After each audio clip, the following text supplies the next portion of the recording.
કેડા કેડા આયા આયા હો ખૂબ ઘણા ગાયું લાગે. ઓહો જો અમને કેવી જિંદગી આલી છે ભગવાન. કેડા કેમ આવ્યા ભાઈ? એ સાહેબ તમે તો કોઈ ઓફિસર લાગો. તમે શેમાં નોકરી કરો? આમ શેમાં ઓફિસર? જીબી માં છે. આ જીબી એટલે ઓલું આ પાવર લિમિટેડ કંપની. યસ. હા ઘરે લાઈટ આવે મીટર એ હે ને? રાઈટ. અચ્છા અચ્છા. તો શેના માટે જોઈએ સાહેબ તમારે કેળા? એટલે એવું નહીં તમારે શું કહેવાય આમ વૃદ્ધાશ્રમમાં આપવા જોતા હોય કે પૂજામાં હાલવા હોય તો 10 રૂપિયાના ડઝન આપીશ. પછી તમારા ઘર માટે લઈ જાઓ છોકરીઓને નાસ્તા બાસ્તામાં હાલવા તો 20 રૂપિયાના ડઝન આપીશ.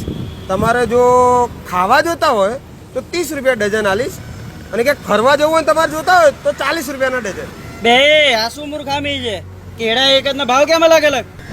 આ તમારી જ પદ્ધતિ છે સાહેબ પૈસા વસૂલવાની. 0 થી 100 રીડિંગનો અલગ ભાવ, 100 થી 200 નો અલગ, 200 થી 300 નો અલગ. મીટર શું તમે ખરીદ્યા છે? તમારી જાગીર છે બધી. અને તમે પણ એક જ થાંભલા ઉપરથી વીજળી આલો છો ને તો ભાડું કેમ અલગ અલગ? અને તમે નહીં નક્કી કર્યું દુકાન માટે અલગ બિલ, પછી ઘર માટે અલગ, કારખાનું હોય તો અલગ, બધું કેમ અલગ અલગ લો છો હે બધું? અને મીટરનું ભાડું આટલો મીટર ક્યાંથી તમે વિદેશથી આયાત કર્યા છે? શું ભાવ શું છે એનો? અને હું આખી જિંદગી જ્યારનો જન્મ્યો ત્યારના મીટરનું ભાડું ભર્યું. તમે નાખ્યું હશે એકવાર 200-400 રૂપિયાનું, એનું ભાડું આખી જિંદગી ભરવાનું અમારે હે? બોલો.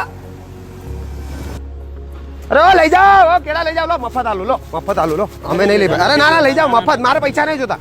લો આમે અમારે તો કઈ લેવા નહીં જિંદગી. લો લઈ જાઓ મફત. તમે તો અમે વસૂલો ને બધા પૈસા હે? ધંધો જ છે તમારો. લો અરે લઈ જાઓ લો મફત લઈ જાઓ લો. આખી જિંદગી